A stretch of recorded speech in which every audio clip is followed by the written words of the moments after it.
Recording in progress. Baik, kakak-kakak semuanya, ya perkenalkan saya Kak Tomo, juri yang pertama. Lalu ada Kak Hasan, termasuk juri yang kedua. Lalu ada Kak Taufik juga, Kak Taufik dari juri yang ketiga. Ya, selamat datang para juri semuanya, termasuk saya juga, selamat datang. Baik, kita mulai saja ya. Waktu presentasi 10 menit. Akan mempresentasikan tentang simulasi power storage untuk pengendalian intermitensi energi alternatif dengan multiplexing dan summing energi listrik. Nah, sebelumnya saya perkenalkan saya terlebih dahulu. Nama saya Nadia Ursula, saya lahir di Bandung tanggal 21 Oktober 2003. Saya tinggal di Jogja dan saya masih sekolah di SMA Selanjutnya 1 Yogyakarta kelas 12. Nah, pertama untuk latar belakangnya, kan sekarang ada isu energi. Jadi selama ini kita memakai energi fosil, yaitu kurang ramah lingkungan. Dan sekarang juga banyak polusi di lingkungan sekitar. Dan jadi dengan ini saya berharap bisa menggunakan energi alternatif yang ramah lingkungan. Tetapi energi alternatif itu punya sifat intermitensi. Contoh, intermitensi itu apa? Intermitensi itu adalah suatu perubahan atau yang bersifat tidak tetap pada suatu energi itu. Nah, misalnya contohnya nih, matahari. Matahari itu kan kualitas fotonnya nggak sama. Terus ada contoh lain, misalnya aliran air, tergantung debit airnya. Terus yang berikutnya misalnya angin, aliran udara itu tergantung di lingkungan sekitar tuh kenceng apa enggak gitu. Itu contoh-contohnya. Nah, dari kasus itu dibutuhkan proses multiplexing dan summing energi.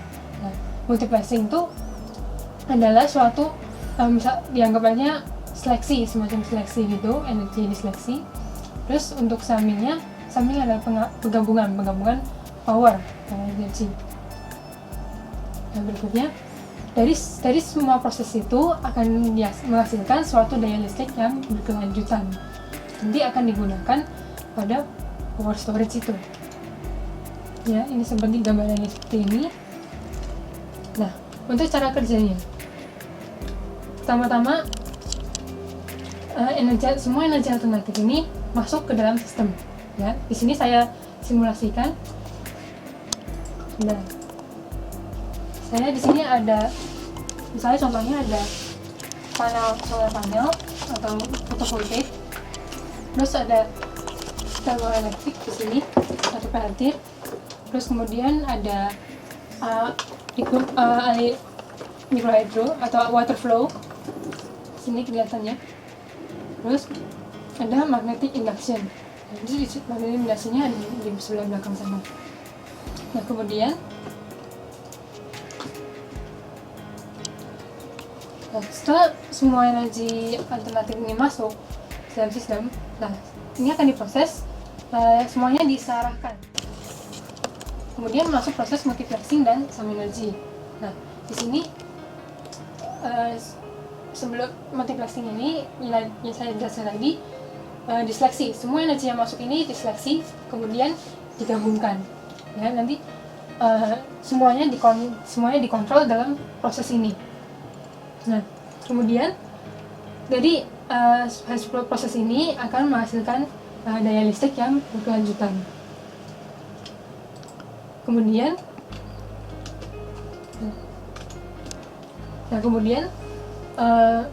daya listrik yang tadi dihasilkan itu akan dijadikan sumber untuk power storage-nya ini.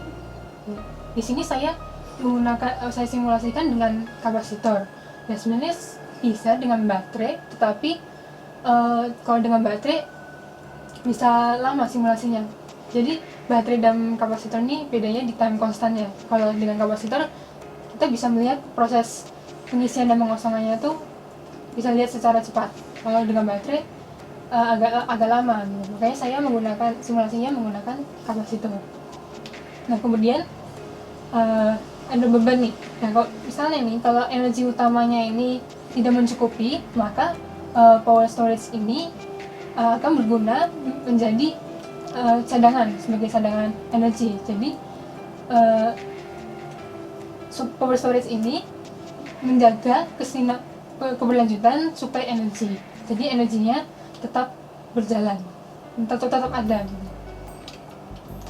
Kemudian, nah ini penggambarannya seperti ini simulasinya. Nah di sini saya tunjukkan ada grafik pengisian dan pengosongan si kapasitor. Jadi kalau misalnya ada beban, dia selama pengisiannya tidak full penuh, dia bebannya dayanya itu bisa terpakai oleh beban.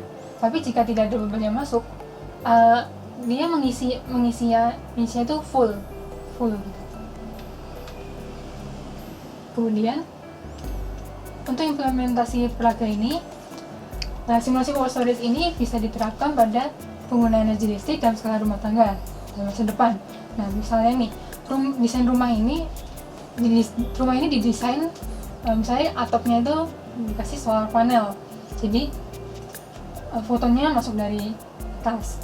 Terus bisa juga didesain di dinding rumah ini dengan thermoelektrik atau peltier. Jadi ada perubahan temperatur dari dalam ruangan dengan luar ruangan. Kemudian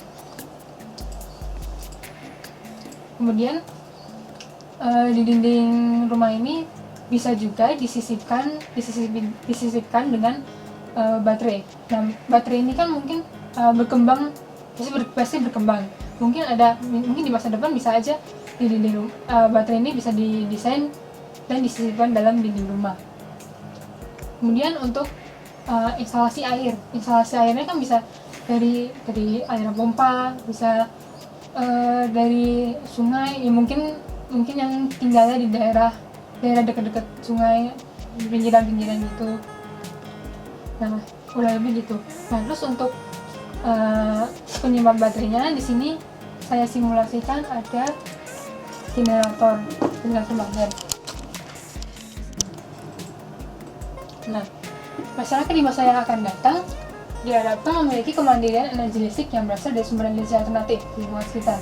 Jadi mereka bisa di setiap masing-masing rumah bisa mempunyai instalasi sendiri dalam menghasilkan cadangan energi sebenarnya.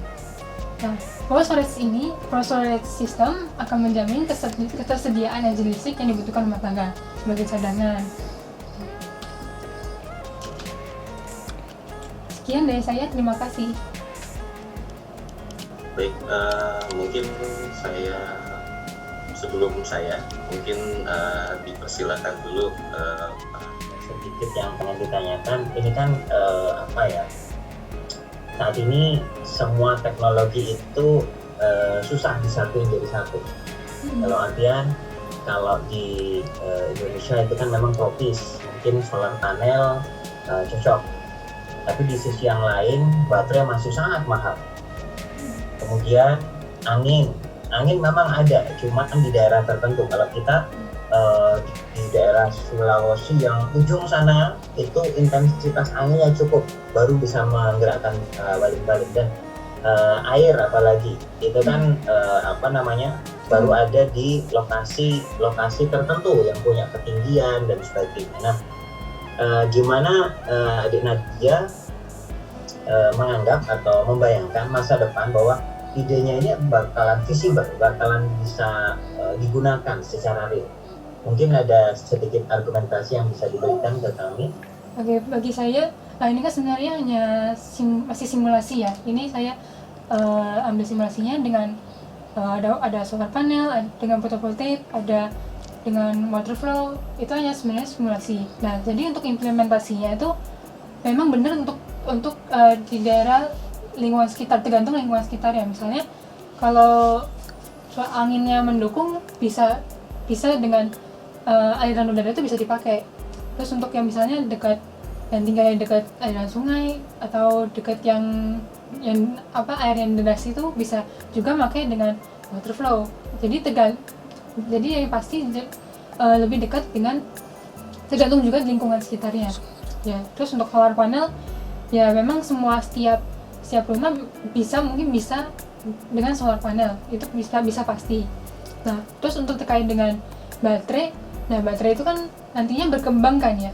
Nah itu mungkin untuk sekarang baterai itu mahal, tapi untuk ke depannya mungkin kalau misalnya semuanya sudah berubah dengan menggunakan semuanya dengan baterai, mungkin bisa saja menjadi lebih murah karena banyak yang menggunakan.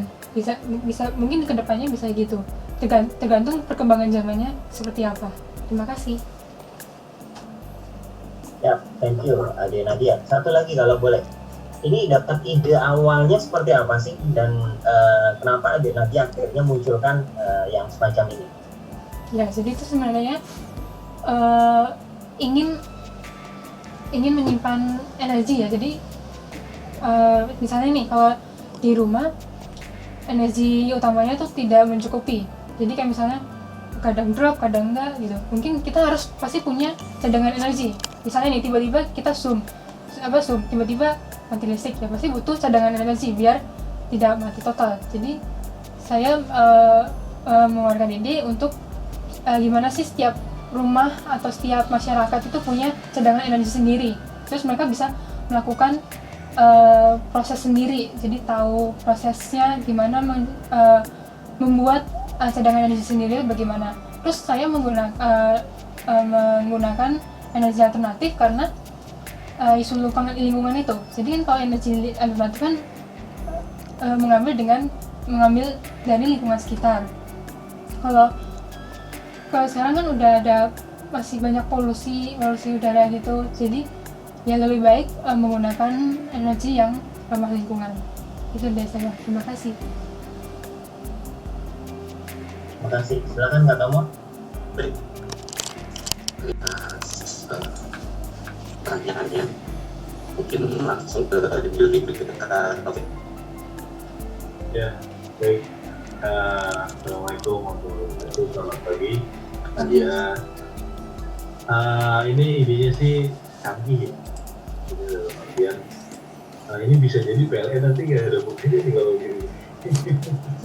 Karena semuanya sudah mempunyai sumber energi masing-masing ya, dari setiap rumah. Nah, mungkin sedikit masukan atau apa ya, Nadia. Jadi itu kan kalau tadi saya perhatikan itu kan peralatannya lengkap banget ya, dari semuanya. Ini di sekolah apa di rumah?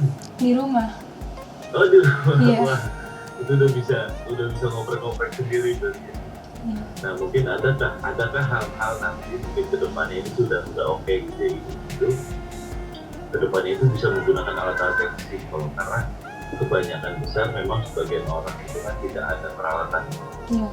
Nah, apalagi kalau misalkan kita pakai menggunakan di daerah-daerah yang tadi disebutkan oleh Kak Hasan, kayak misalkan di Papua, di Bengkulu, di Sumatera, itu kan panas tuh. Mungkin storage untuk listrik menggunakan solar ini kan berguna banget gitu loh. Walaupun memang kendala di biaya yang tadi dikatakan. Jadi mungkin nanti bisa dimodifikasi dengan menggunakan alat-alat yang sesimpel mungkin. Siapa tahu dari anak-anak sekolah bisa menggunakan. Nah itu dikembangkan, dimajukan lagi. Nah itu cakep seperti itu.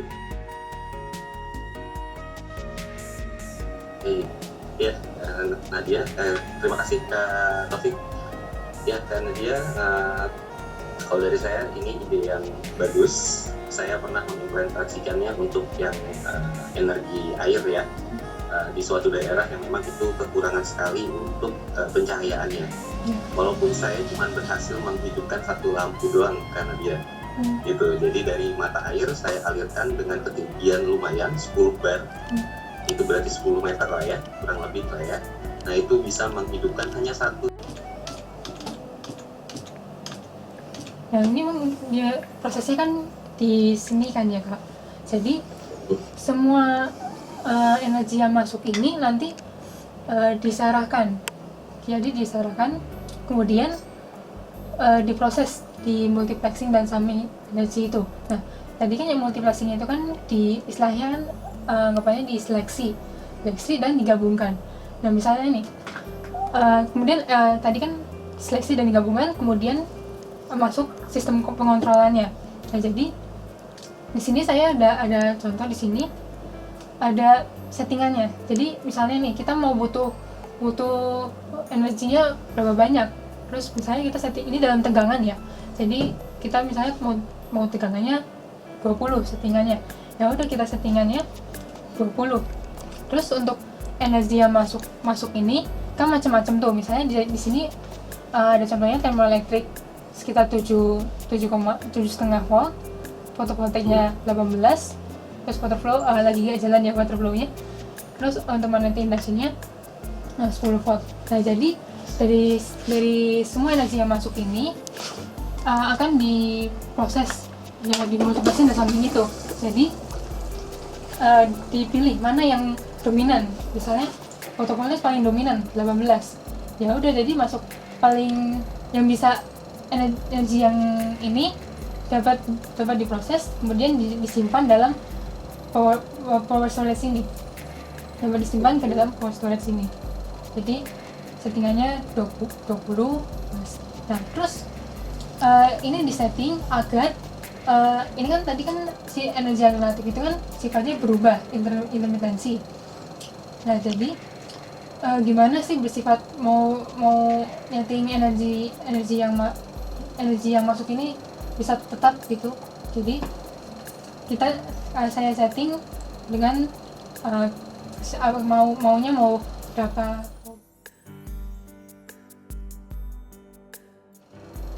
Seperti itu sih, Pak. Baik.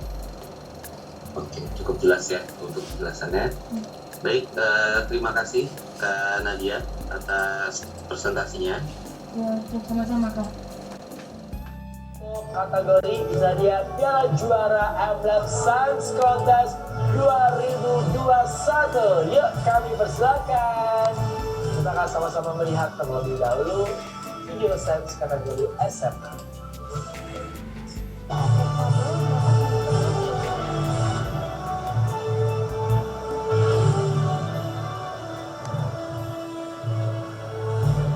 Untuk juara 3, selamat kepada Arsha Salsabila Iskandar Fatin dari SMA Muhammadiyah Jakarta. Selamat berhasil menjadi juara yang ketiga.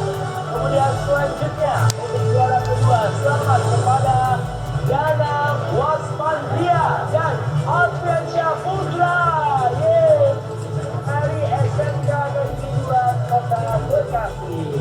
Nah, selanjutnya juara selanjutnya Nadia Ursula Saras Dewi SMA di SMA Mela Insan Yogyakarta. Selamat kepada para pemenang Patarno SMA di sesi AMLab ya. Juara 1 atas nama Nadia Ursula Saras Dewi Erwana dari SMA Stella 1 Jakarta.